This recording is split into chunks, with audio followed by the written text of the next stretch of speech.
Sen ne yapıyorsun? Ne alacaksın buradan? Ne alacaksın?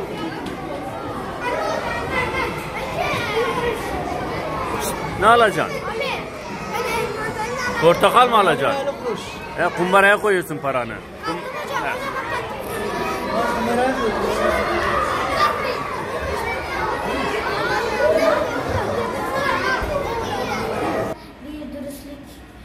Satıcısı olmayan bir dürüstlük manavı hazırladı. Burada öğrenciler meyveler getirdi.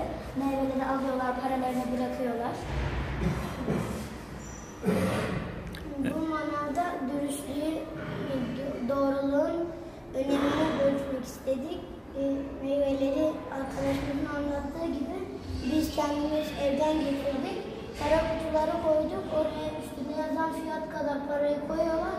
Sonra meyvesini alıp yiyorlar. Size söylemek istediğimiz bir şey var. Yalandan kim ölmüş demeyin. Güven ölür, dostluk ölür, sevgi ölür. Rabbimiz emrolduğumuz gibi dosdoğru olunuz demiş. Sevgili Peygamberimiz aldatan bizden değildir demiş. Kimsenin göremediği yerde bile bir gören vardır.